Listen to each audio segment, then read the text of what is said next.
Y los evangelios son las buenas nuevas acerca de Jesús, su vida, su ministerio, su muerte, su resurrección. Y pues en un sentido están tocando con la esencia de nuestra fe cristiana, que es nuestro Señor, ¿no? Ahora el término sinópticos se acuñó no hace mucho tiempo, tal vez en el siglo XVIII, para dar a entender la similitud que tenían principalmente tres evangelios: Marcos, Lucas y Mateo. Porque si usted pone los tres evangelios en columnas, usted se va a dar cuenta a simple vista que estos evangelios tienen un paralelismo muy interesante. Entonces, el propósito de esta clase es poder tratar aquellos asuntos principales que tratan los evangelios sinópticos, o sea, en similitud. Los evangelios pues tienen el propósito de darnos toda la visión acerca de la persona de nuestro Señor Jesucristo. Ireneo, uno de los padres de la iglesia y escritor, él decía lo siguiente: hemos aprendido el plan de salvación nada menos que mediante aquellos por los cuales nos llegó el evangelio. Entonces nosotros aprendemos quién es Jesús, qué hizo Jesús por estos evangelios. Los evangelios nos dan una visión completa de la vida, nacimiento, enseñanza, obras, muerte y resurrección de nuestro Señor Jesucristo, y eso es muy importante en cuanto a nuestra fe. Entonces, claro que vamos a tener que resumirlos en puntos principales de lo que llamamos la doctrina y el conocimiento de la obra de nuestro Señor Jesucristo, pero así sea algo muy rápido, yo sé que va a ser muy importante para fortalecer nuestra fe y nuestro conocimiento del Señor Jesús. Hay un pasaje, vamos a leerlo en 2 Corintios capítulo 11, verso 3, que nos muestra un poco la importancia de una materia como esta, o un estudio como estos. Si nosotros entendemos que Jesús pues es el Hijo de Dios, nosotros entendemos que la salvación y el mismo evangelio es el mensaje acerca de Jesús, como dice Romanos 1:1. Entonces nosotros necesitamos conocer a Jesús, pero necesitamos conocer al Jesús verdadero. ¿Por qué? La historia nos ha mostrado que se han manifestado una gran cantidad de especulaciones o vanas visiones acerca de la persona del Hijo de Dios, ¿sí? Hay un Jesús que es revelado en la Biblia, pero también existen otros Jesuses que de alguna manera han surgido en la especulación, han surgido en la herejía, han surgido en la intransigencia del hombre. Y ese Jesús de la Biblia muchas veces ha sido mal formado, si lo podemos decir. Su imagen, su persona y su obra ha sido trastornada. Y ahora Pablo nos va a mostrar que eso es una obra de la serpiente. Y como Satanás ha hecho esa obra, nosotros como cristianos necesitamos conocer a Cristo verdaderamente, y la mejor y más completa revelación de quién es Él, de lo que enseñó y de lo que hizo son los evangelios. En eso es muy importante el estudio que nosotros vamos a tener. Dice Pablo ahí en 2 Corintios 11, verso 3. Pablo hablando de una iglesia, piensa en esta iglesia que era la iglesia de Corintio, donde Pablo tuvo un ministerio de más de un año, casi 2 años trabajando allí, donde Pablo fundamentó esta iglesia, estableció los ancianos de esta iglesia, escribió por lo menos 4 cartas a esta iglesia, de las cuales 2 nos quedaron a nosotros, que es 1 y 2 de Corintios, donde Pablo tenía un corazón muy ligado y un trabajo muy fuerte en esta iglesia. Pero mire lo que él dice que sucedió en la iglesia de Corintio. Dice: pero temo que como la serpiente con su astucia engañó a Eva, vuestros sentidos sean de alguna manera extraviados de la sincera fidelidad a Cristo. O sea, Pablo temía que así como la serpiente en el Edén llegó y con su astucia, con sus palabras sutiles pero mentirosas, engañó a Eva, él temía que de alguna manera los cristianos en la iglesia de Corintio fueran extraviados de la sincera fidelidad que ellos deberían tener a Cristo. O sea, la iglesia debe tener una fidelidad exclusiva y singular a Jesucristo, porque Jesucristo es el esposo de la iglesia. Jesucristo es el salvador de la iglesia. Jesucristo es el fundamento de la iglesia. Y Pablo temía que esta iglesia estuviera perdiendo la fidelidad a Cristo. ¿Y cómo sucedió eso en la práctica? Pues el mismo Pablo nos lo explica ahí en el verso 4. Dice, porque si viene alguno predicando a otro Jesús que el que os hemos predicado, y dice al final, bien lo toleráis. Hay cosas que el diablo atenta. Aquí va a decir, mire, otro Jesús, o si recibís otro espíritu que el que habéis recibido, u otro evangelio que el que habéis aceptado. Hay tres peligros. Otro Jesús, otro espíritu, otro evangelio. En el libro de Romanos estudiamos lo que es el evangelio y también podemos discernir lo que son falsos evangelios. En las Escrituras podemos percibir cuál es la obra del Espíritu Santo y percibir también cuando el diablo viene a predicarnos otros espíritus. Pero ahora Pablo dice, en primer lugar, hablando de nuestra sincera fidelidad a Jesucristo, que si alguno viene predicando a otro Jesús. O sea que Satanás es tan astuto que él ni siquiera puede aparecerse a nosotros diciendo, no, yo no creo en Jesús. No, él puede llegar hasta venir a predicarnos a Jesús, pero no es el Jesús que los apóstoles predicaron, sino es otro Jesús.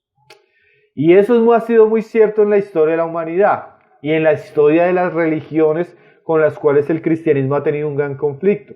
Por ejemplo, el mundo musulmán y Mahoma como fundador, ellos creen en Jesús, pero no el Jesús de la Biblia. Porque Mahoma, aunque cree que Jesús es un gran profeta, no cree que Jesús sea hijo de Dios. No cree que Jesús haya muerto por nuestros pecados expiatoriamente. Entonces ellos creen en Jesús, pero el Jesús que ellos creen es otro Jesús. Los testigos de Jehová creen en Jesús, sí, hasta dicen que son cristianos, pero cuando usted estudia la doctrina de ellos, creen en otro Jesús. Es más, los practicantes, por ejemplo, de brujería y ocultismo, ellos creen en un Cristo, pero no es Jesús de la Biblia, es otro Jesús. Entonces Pablo, por el Espíritu, ya veía que en su época el diablo llegaba a las iglesias predicando un falso Jesús. ¿Y qué es lo que nos dice Pablo ahí? Que el que os hemos predicado. Entonces tenemos un falso Jesús y el Jesús que predicaron los apóstoles. ¿Dónde se encuentra el verdadero Jesús? En la predicación apostólica que se encuentra en los evangelios del Nuevo Testamento. ¿Sí? Entonces, como Jesús, y esto es bien importante, como Jesús es el personaje principal de la revelación de Dios, tanto en el Antiguo como en el Nuevo Testamento, Satanás en su astucia siempre ha suscitado o una crítica, o un prejuicio, o una imagen distorsionada de nuestro Señor Jesucristo. Entonces Jesucristo se vuelve en el principal dardo del enemigo para querer ocultar la revelación y la doctrina que nosotros encontramos en las Escrituras acerca de Jesús. Y eso lo hemos visto en la historia, no solo en las religiones. Los hombres, como Jesús es el personaje más importante no solo de la Biblia, sino de la historia de la humanidad, los hombres siempre han querido distorsionar la imagen de Jesús, ¿sí? Por un lado, como alguien decía, Jesús es el ser y la persona más amada que ha existido, pero también ha sido el ser y la persona más cuestionada y más alterada. Entonces, por ejemplo, en el siglo XIX, nosotros vemos que la teología liberal levanta un Jesús liberal. Los existencialistas descubren en Jesús un héroe existencial. Los marxistas descubren en Jesús un revolucionario político. ¿Sí?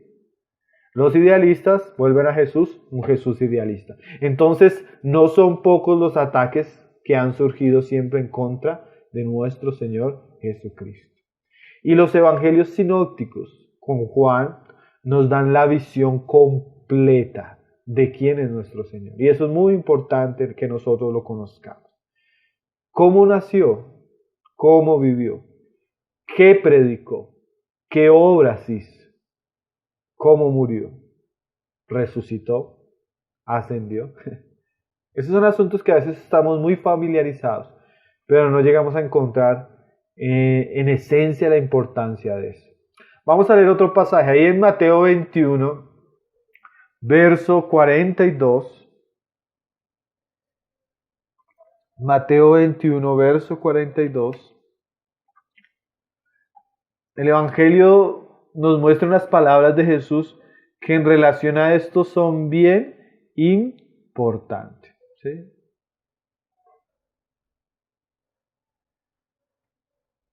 Dice así, Mateo 21, verso 42.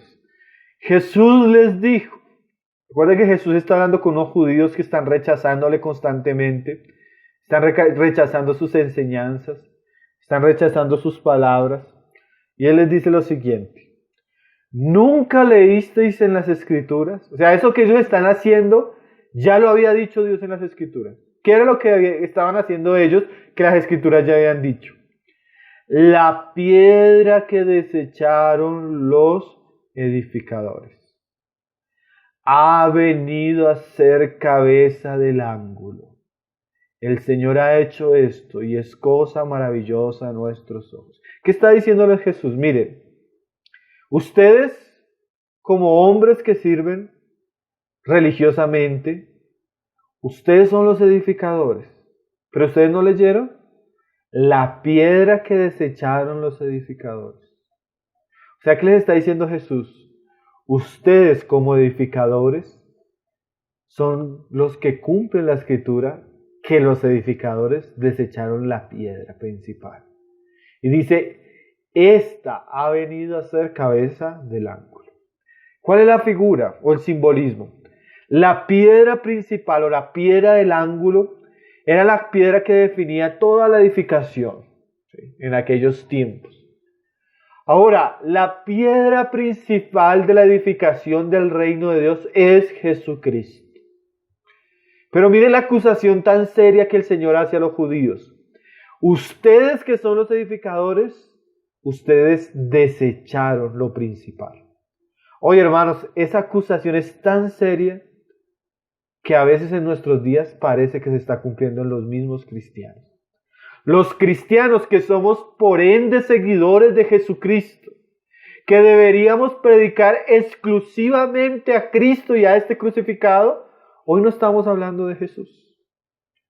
Muchos son los cristianos que no conocen verdaderamente a Jesús, la enseñanza de Jesús, los mandamientos de Jesús, la obra de Jesús.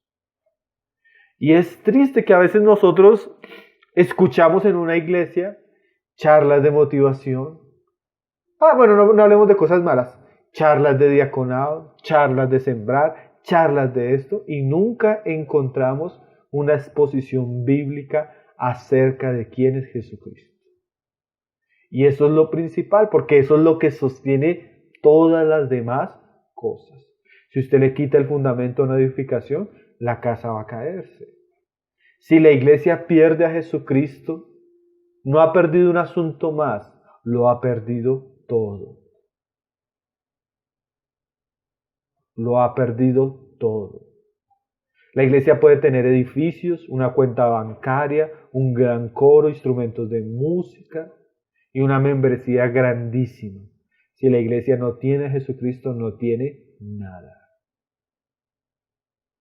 Entonces, el estudio de los sinópticos, ¿por qué es tan importante? Porque el estudio de los evangelios nos hacen un retrato perfecto y claro de nuestro Señor Jesús. Y asimismo nosotros vamos a poder discernir cuando vienen a predicar nosotros Jesús. Yo he encontrado cristianos que me dicen, oiga, sí, una persona que decía que era cristiana, un día yo estaba hablando con ella y me dice, sí, ¿sabes que eso que estás diciendo es cierto? Yo estuve leyendo El caballo de Troya, J.J. Benítez, y lo que él habla de Jesús pues es muy cierto. Porque hoy en día tenemos pseudoevangelios o apócrifos que nos van a presentar la idea de otro Jesús. Por ahí hay evangelios que presentan a Jesús casándose con María, ¿sí? Magdalena, teniendo hijos. Por ahí encontramos evangelios que dicen que Jesús estuvo haciendo milagros de niño. Por ahí tenemos evangelios usados por el gnosticismo en la nueva era que dicen que Jesús fue a la India y aprendió de los gurús de la India las artes mágicas de la sanación a través de rezos. Y lo que están haciendo todo ese tipo de ideas es pervirtiendo la imagen del Jesús verdadero, del Jesús que se encuentra en la Biblia. Vamos a ir al Evangelio de Lucas. Mire cómo Lucas comienza su Evangelio. Lucas nos da testimonio de la manera como él escribió su Evangelio y el propósito cómo él llegó a escribirlo. Eso es bien importante, ¿no? En estos temas esto es muy importante, porque eso nos da una idea de cómo los apóstoles que escribieron los evangelios lo plasmaron. Dice Lucas 1:1, dice: puesto que ya muchos han tratado de poner en orden la historia de las cosas que entre nosotros han sido ciertísimas, tal como nos la enseñaron los que del principio lo vieron con sus ojos y fueron ministros de la palabra. Entonces, cuando Lucas escribe, ya tenemos dos cosas. Primero, unos que ya habían escrito en orden la historia de las cosas que habían sido ciertísimas. Es una referencia seguramente a que ya existía y circulaba el Evangelio de Mateo y el Evangelio de Marcos.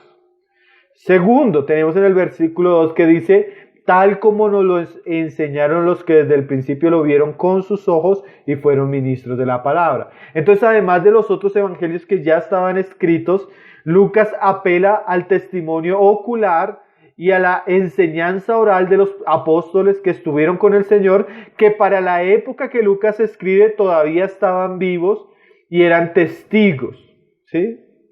Ahora mire lo que él hace. Dice en el verso 3, me ha parecido también a mí. Y ese parecer de Lucas sabemos que es inspirado y dirigido por el Espíritu Santo. Dice, me ha parecido también a mí, después de haber investigado con diligencia todas las cosas desde su origen. Entonces mire lo que hizo Lucas. Lucas, como era una persona culta, Lucas como era un médico de profesión, Lucas como era un investigador de naturaleza, él decide comenzar a investigar todas las cosas desde el principio, ¿sí? Él seguramente entrevista a María, entrevista a los familiares de María, entrevista seguramente si estaba viva Elizabeth, Zacarías. Él comienza a entrevistar a los apóstoles que andaron con el Señor, las ciudades donde él hizo los milagros. Él comienza a hacer una investigación. Dice, con diligencia, ¿sí? Todas las cosas desde su origen. Eso es bien importante, hermano. Nosotros no tenemos unos evangelios improvisados. Los evangelios son el esfuerzo y la dirección del Espíritu Santo con los apóstoles para darnos un contenido confiable, un contenido congruente, un contenido histórico, un contenido claro, verdadero, de quién es Jesús y de lo que hizo Jesús. Dice, después de haber investigado con diligencia todas las cosas de su origen, escribírtelas por orden. ¿Sí? Eso también es importante. Un contenido organizado, en orden, cronológico, histórico.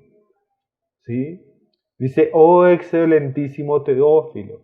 ¿Y cuál es el propósito de Lucas con ese trabajo? Dice ahí, para que conozcas bien la verdad de las cosas en las cuales has sido instruido. Entonces la única manera en la cual nosotros podemos distinguir cuando Satanás en su astucia nos está presentando un Jesús falso es que nosotros conozcamos al Jesús verdadero.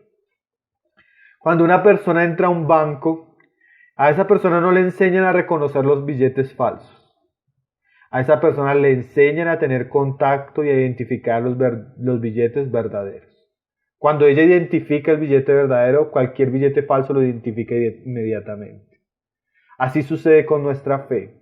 Cuando nosotros aprendemos a conocer quién es Jesús, qué hizo Jesús, la enseñanza de Jesús, vamos a tener la capacidad de identificar un evangelio falso.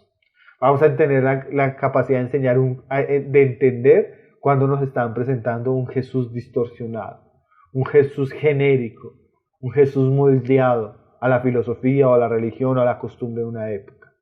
¿Sí? Entonces, nosotros tenemos en los evangelios una fuente extraordinaria para conocer nuestro Señor Jesús. Conocer la piedra angular y edificar sobre la roca que es Cristo. Que no seamos culpables como fueron los judíos culpables de haber desechado la piedra principal. Como edificadores, nosotros ¿de qué cree que debería estar usted que ya es cristiano, lleva algunos años en la fe? ¿Un cristiano en qué debería estar perseverando? ¿No será conocer a Cristo, aprender de Cristo y vivir a Cristo? Eso es la vida cristiana. La vida cristiana está centrada en Jesucristo. Amén. Entonces nosotros debemos tener cuidado de no perder eso. Ahora, vamos a comenzar hoy. Hoy vamos a ver un poco el nacimiento del Señor Jesús. Como les decía, mire, ya vamos en mitad de la clase y no hemos comenzado. El tiempo es bastante corto y los asuntos bastante. Hoy vamos a hablar del nacimiento del Señor Jesús. Ahí Lucas, vamos a guiarnos bastante por Lucas. Pero igual, como usted sabe, sinópticos quiere decir que el mensaje es semejante en los otros. Entonces, si Jesús es el personaje, si es un personaje único, nosotros vamos a ver esa realidad desde el nacimiento del Señor Jesús. Como decía alguien, nadie vivió como Jesús, nadie resucitó como Jesús, y de la misma manera ningún hombre fue concebido como Jesús históricamente. Jesús es una persona única en su ser, única en su nacimiento, en su vida, en su muerte, en su Usted no puede comparar a Jesús ni con Moisés, ni con Abraham, ni con David, ni con Pablo, porque Jesús es el unigénito, único en su especie. Ahora Jesús, aunque es verdadero hombre, como lo vamos a ver en el pasaje, su nacimiento también fue extraordinario.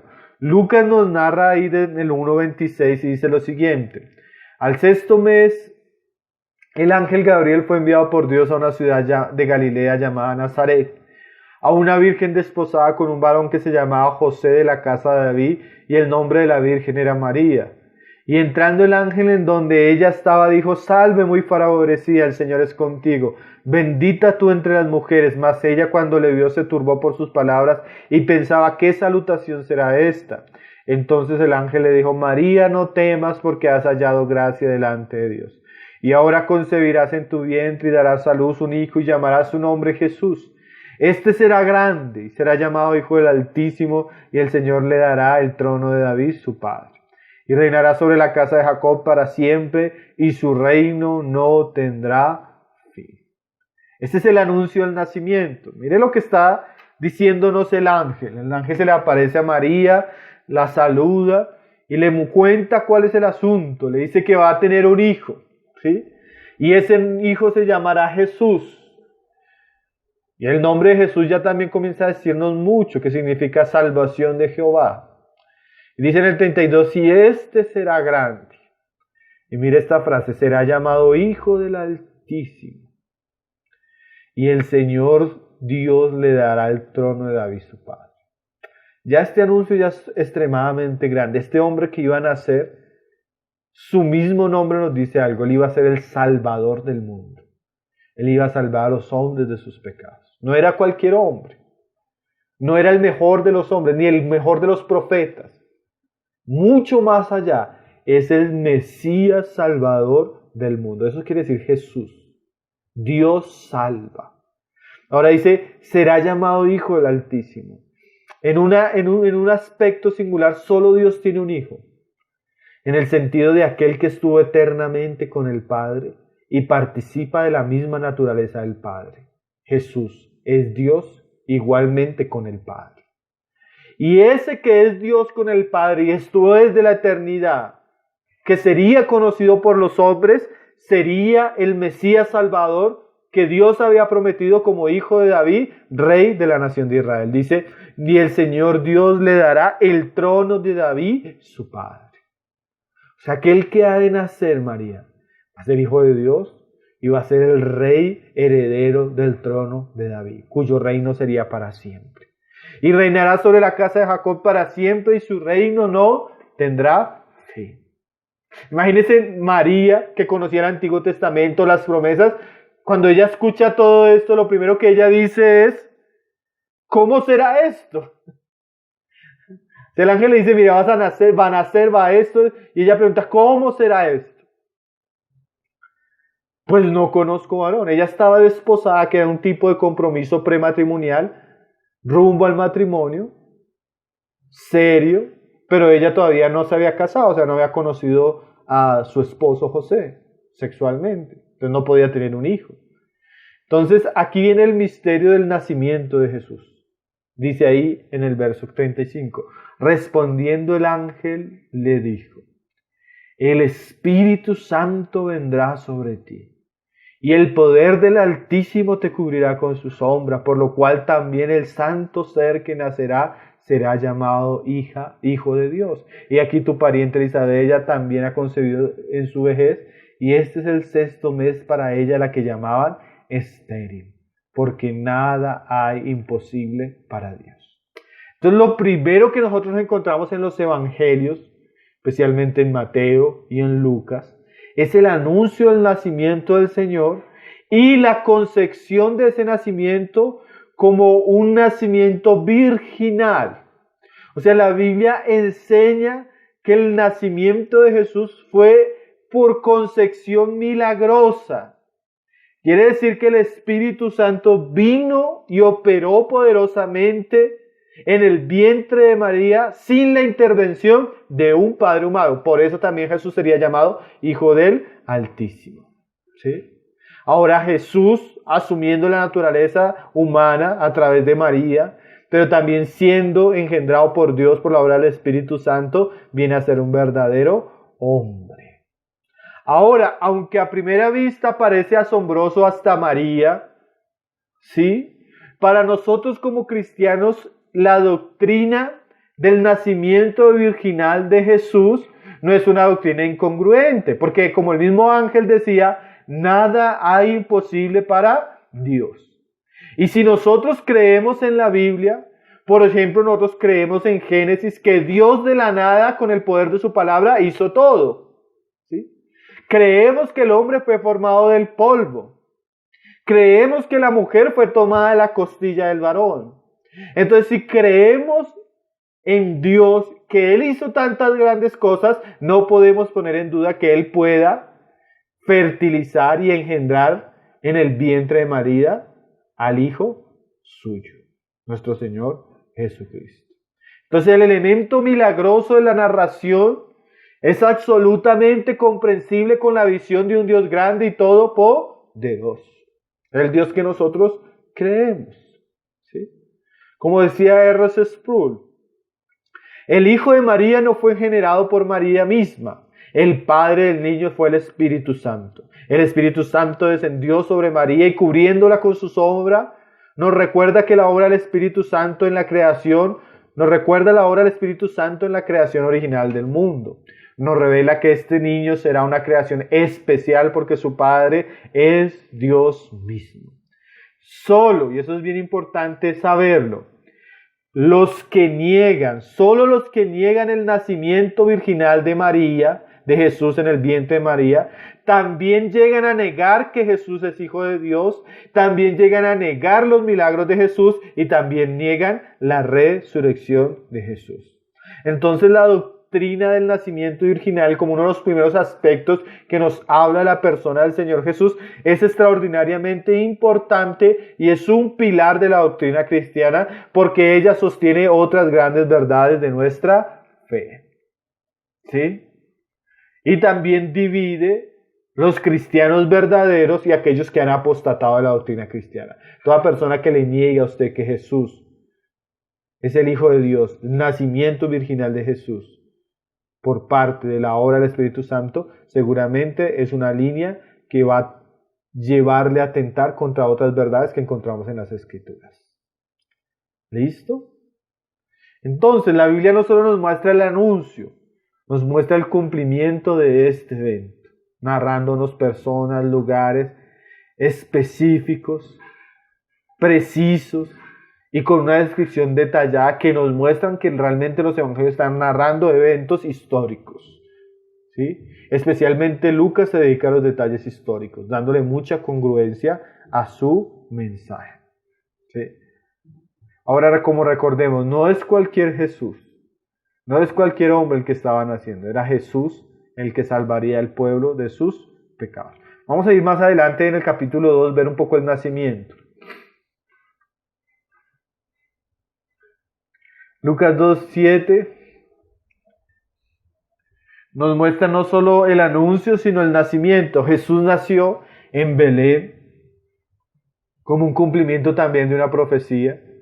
Hubo un censo romano, ellos tuvieron que viajar a la ciudad, no encontraron un lugar donde hospedarse porque estaba la ciudad repleta por lo del censo. Ellos van de unos parientes, los parientes no los pueden hospedar en su casa, pero les acomodan un lugar en el pesebre que era como el garaje de aquellas personas, donde estaban los animales y donde estaba la comida de los animales.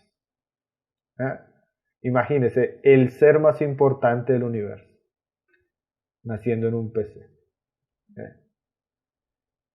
Alguien decía, es incongruente que nosotros, seguidores de Jesús, queremos ser famosos y populares, queremos ser ricos y millonarios en un mundo donde nuestro Señor Jesús fue manso y humilde. Una incongruencia, ¿no? Dice ahí Lucas 2, verso 7. Dice, y dio a luz a su primogénito y lo envolvió en pañales y lo acostó en un pesebre. Imagínense nuestro Señor naciendo entre animales, en un establo. Dice, porque no había lugar para ellos en el mesón. No había lugar donde se hospedaban las personas normalmente. Se va a comenzar a entender lo que es la humillación del Hijo de Dios. Él no solo fue humillado en la cruz, Él fue humillado aún como nació.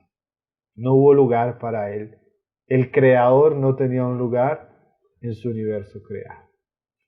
El que sostiene todas las cosas no tenía una, como él mismo iba a decir más adelante, no tenía una piedra donde recostar su cabeza.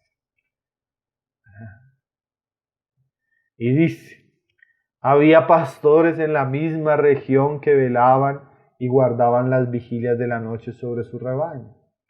Y aquí se les presentó un ángel del Señor. Y la gloria del Señor los rodeó de resplandor y tuvieron gran temor.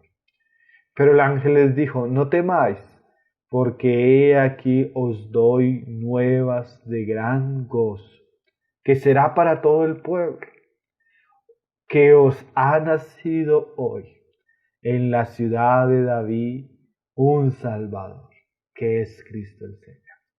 Mire este asunto, usted no va a encontrar que en la Biblia se especifique qué pasó el día que nació Moisés, qué pasó el día que nació David, qué pasó el día que nació el apóstol Pablo. Porque esos nacimientos, aunque hacen parte de la historia, no son tan importantes como este nacimiento. Este es el nacimiento más importante de un hombre en toda la historia. El nacimiento del Hijo de Dios. Una noticia, como dicen aquí los mismos ángeles, unas nuevas de gran gozo, ¿sí? Que ha nacido hoy. Imagínense, ese hoy es el hoy más importante en la historia de la humanidad. Es el hoy de más relevancia. Es la aparición de la persona más importante del universo. ¿Sí? Es la escena principal de la historia de la humanidad. Con el personaje principal que viene a ser la obra más importante en la historia de la humanidad. El Cristo, el Señor, el Salvador. Qué importante ese día, ¿no? Sí. Aquel que era el Verbo, que era eterno, un día apareció en los anales de la historia de la humanidad. Y no apareció solamente para hablar, sino se hizo como uno de nosotros, participando de nuestra misma naturaleza. ¿Sí? Ahora, un evento tan importante, tan glorioso, tenía que tener un anuncio divino. Mire lo que dice el verso 13. Y dice, y repentinamente apareció con el ángel una multitud de las huestes celestiales que alababan a Dios y decían, gloria a Dios en las alturas y en la tierra paz, buena voluntad para con los hombres. En aquella época se acostumbraba que cuando había el nacimiento de un niño, los vecinos y los familiares venían a celebrar el nacimiento y traían música y traían cantantes y se hacía una especie de celebración en torno al nacimiento. Ahora María y José, que eran personas humildes, tienen su primer hijo en un establo y nadie viene, pero Dios envía una compañía de ángeles, una compañía celestial de músicos, de un coro celestial. Y esta compañía comienza a alabar a Dios y a decir, gloria a Dios en las alturas. Mire esta frase, y en la tierra paz. ¿Se acuerdan que después de la caída, como leíamos Romanos, el hombre fue enemigo? El hombre solo le espera la ira. Y ahora Dios va a traer la paz. Dice, buena voluntad para con los hombres. Qué cosas, ¿no? El Evangelio, la encarnación de Jesús, fue y es y será la mayor expresión de la buena voluntad de Dios para con nosotros los hombres. La mayor expresión de amor de Dios para nosotros. Y dice ahí que sucedió que cuando los ángeles se fueron al cielo, los pastores se dijeron unos a otros, pasemos pues hasta Belén y veamos esto que ha sucedido y que el Señor nos ha manifestado. Vinieron pues apresuradamente y hallaron a María y a José y al niño acostado en el pesebre. Y dice, y al verlo dieron a conocer lo que se había dicho acerca del niño. Y todos los que oyeron se maravillaron de lo que los pastores les decían. Entonces, hermanos, Jesús como el Mesías, como el Hijo de Dios, como el Salvador, no fue un invento de los apóstoles. Desde su propio nacimiento ya Dios, a través de las palabras del ángel a María, a través de las palabras de los ángeles a los pastores, a través del cántico que ellos escucharon, a través de los magos que vinieron de Oriente, ya nos estaba mostrando quién era este que había nacido, qué venía a ser este que había sido engendrado por obra del Espíritu Santo, cuál era su misión aquí en la tierra. El Evangelio es muy claro desde un comienzo quién es Jesús y qué venía a ser Jesús. Amén. Ahora vamos a ver la presentación de Jesús en el templo. Lucas 2, verso 25. Como todo judío, Jesús fue llevado a circuncidarse y a cumplir el rito de la purificación. ¿Sí? Eso era práctica de la ley. Jesús estaba bajo la ley, sus padres eran judíos, hijos de David, hijos de Abraham, hijos de las promesas. Entonces Jesús llega al templo y hay todo un ritual. Pero mire lo que sucede también. Aquí había un personaje bien interesante, Simeón. Y las palabras de Simeón en cuanto al nacimiento del Señor también ilustran y cada vez adornan más la realidad de Jesús en su nacimiento. Dice ahí Lucas 2:25, y he aquí había en Jerusalén un hombre llamado Simeón. Y este hombre justo y piadoso esperaba la consolación de Israel, y el Espíritu Santo estaba sobre él. Y le había sido revelado por el Espíritu Santo que no vería la muerte antes que viese al ungido del Señor. En esa situación, Simeón es de ese remanente de judíos piadosos que esperaban la consolación. Y dice que el Espíritu Santo le ha mostrado que él no iba a ver la muerte antes que viera el ungido del Señor.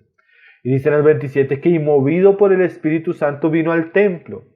Y cuando los padres del niño Jesús lo trajeron al templo para hacer por él conforme al rito de la ley, él le tomó en sus brazos y bendijo a Dios diciendo: Ahora, Señor, despides a tu siervo en paz, conforme a tu palabra, porque han visto mis ojos tu salvación, la cual has preparado en presencia de todos los pueblos, luz para revelación a los gentiles y gloria de tu pueblo Israel.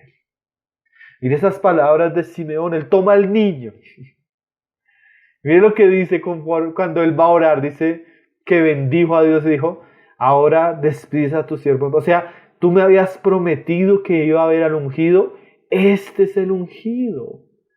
Dice: mis ojos han visto su salvación. Hermano, la salvación es una persona.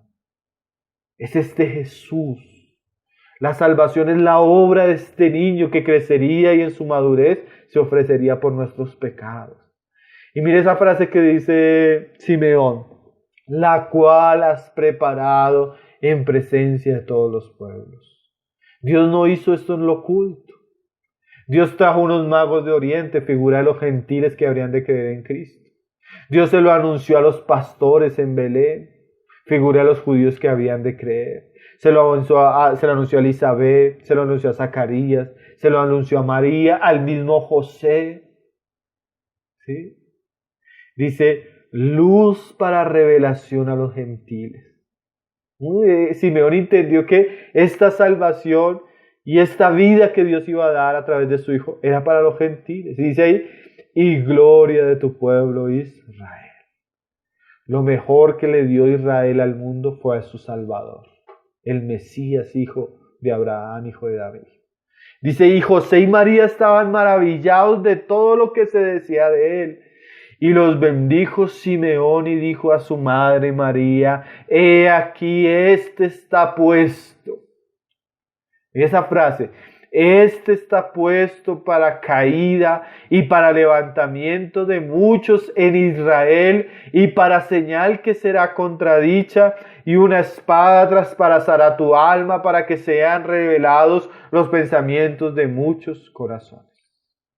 Mire esta frase de Simeón tan importante, ya no a Dios, sino a los padres de Jesús. He aquí el que tenía en sus brazos, que era salvación para los hombres. Este Mesías Salvador, dice: este está puesto para caída y para levantamiento de muchos en Israel. Y para señal que será contradicha. Mire lo que está diciendo. María, para unos será una caída, y para otros será levantamiento. En él habrá una señal contradicha. Muchos en él serán salvos, si lo podemos decir. Pero también muchos en él serán condenados. Muchos en él encontrarán la vida eterna, María. Pero muchos también en él se perderán. ¿Cómo así? Pedro más adelante explica eso en un pasaje en 1 de Pedro, capítulo 2. Si usted quiere, léalo conmigo, porque Pedro explica un poco de eso. Y también va muy ligado a todo lo que vamos a ver a través de los evangelios. Dice Pedro en el capítulo 2 de su primera epístola, en el verso 6, así: por lo cual también contiene la escritura: he aquí pongo en Sión la piedra principal del ángulo. Dice Pedro: escogida y preciosa, y en el que en él creyere no será avergonzado. Para vosotros, pues, los que creéis, él es precioso. Pero para los que no creen, la piedra que los edificadores desecharon ha venido a ser cabeza del ángulo, y piedra de tropiezo y roca que hace caer, porque tropiezan en la palabra, siendo desobedientes, a los cuales también fueron destinados. Mira lo que está diciendo Pedro, que es lo mismo que dice Simeón, que es lo mismo que nos vamos a encontrar en los evangelios y que es lo mismo que nos vamos a encontrar hoy en día. Jesús es la piedra principal, ¿sí? Jesús es la piedra escogida. Jesús es el fundamento, pero Jesús, que es el fundamento, la piedra principal, la piedra escogida, para algunos va a ser precioso. ¿Para quiénes va a ser precioso? Para los que creen Él es precioso. ¿Sí? Para nosotros, los que creemos, Él es importante. Él es nuestro fundamento, Él es nuestro Salvador, Él es nuestra cabeza, Él es nuestro Señor, Él es nuestro Dios, Él es nuestro Rey. ¿Sí? Nosotros creemos en Él y predicamos a Jesús. Pero para otros, Él es la piedra de tropiezo y roca que hace caer. ¿Por qué? Porque tropiezan en la palabra siendo desobedientes. Entonces eso es lo que decía Simeón. Ese bebé que habría de nacer, para unos sería para levantamiento y para otros sería obstáculo, tropiezo. ¿Qué quiere decir esto? Por un lado, Jesús es el Salvador del mundo. Por otro lado, para aquellos que son rebeldes a la palabra de Dios, Jesús es el lugar donde ellos van a tropezar y van a caer. Y no van a caer con cualquier caída, sino es una caída que tendrá como fin el lago de fuego y de azufre. ¿Qué nos está diciendo esto? Mire, y esto es bien importante, porque si uno pudiera resumir la realidad de los hombres delante de Dios, la podría resumir en esto. La respuesta que tenga el corazón del hombre ante Cristo, su persona y su obra, será aquello que determine la realidad eterna de los hombres. Aquellos que se endurecen y rechazan a Jesús, su mensaje y su señorío, están destinados a tropezar y a condenación perpetua. ¿Sí? Roca que hace caer. ¿Sí? No es que Jesús quiera hacer caer, es que el hombre en su rechazo al Salvador, a su señorío y a su obra expiatoria, el hombre escoge la apostasía y el rechazo contra Dios. ¿Sí? Como Jesús le dijo un día a los judíos, que eran totalmente religiosos, Él les dijo así: si no creéis que yo soy, en vuestros pecados moriréis. Esta es la condenación. Cuando las personas, al presentárseles a Jesús, lo rechazan. Esa es la condenación. Esa es la pena eterna. Usted puede ser la persona más moral. Usted puede ser la persona más religiosa. Pero si usted rechaza a Jesús, su sacrificio, a usted solo le queda una horrenda expectativa de juicio. La decisión más importante que un hombre tiene delante es cómo responde al testimonio de las Escrituras acerca de Jesús. ¿Sí? Segunda de Tesalonicenses, vamos a leerlo, capítulo 1, verso 8. Pablo dice de esto, dice que Dios va a dar retribución, y dice en el verso 8, en llama de fuego, para dar retribución a los que no conocieron a Dios. ¿Por qué no conocieron a Dios? Ni obedecen al evangelio de nuestro Señor Jesucristo. Las personas no conocen a Dios porque no obedecen al evangelio acerca del Señor Jesucristo. Juan es muy claro. Juan dice en sus cartas, ahí en primera y segunda y tercera, Juan dice, el que no tiene al Hijo, no tiene al Padre. El que no ama al Hijo, no ama al Padre. Entonces hay una retribución a Dios cuando los hombres no obedecen al evangelio de Jesús. ¿Cuál es la retribución? Dice el verso 9. Ahí está la caída de la que habla Simeón. Los cuales sufrirán pena de eterna perdición. No es una pena momentánea. No es una cárcel a la que usted va y paga unos años y es liberado. No es una cárcel en la cual usted puede pagar fianza o sobornar al juez. El rechazo, y esto es bien importante, el rechazo de los hombres de Jesús a Jesús y al Evangelio de Jesús es un rechazo a Dios y una rebelión que se va a pagar con una pena de eterna perdición. Dice, y excluidos de la presencia del Señor y de la gloria de su poder.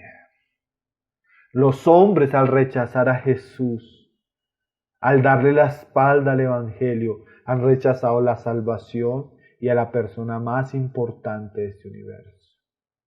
¿Sí? Y la Biblia anuncia que Jesús, la piedra principal, por unos será profundamente odiado y rechazado, pero por otros será amado y creído. ¿Sí? Nadie, y eso es bien importante, nadie es indiferente ante el testimonio de Jesús. O le amamos o le rechazamos. No hay punto de intermedio. ¿Sí?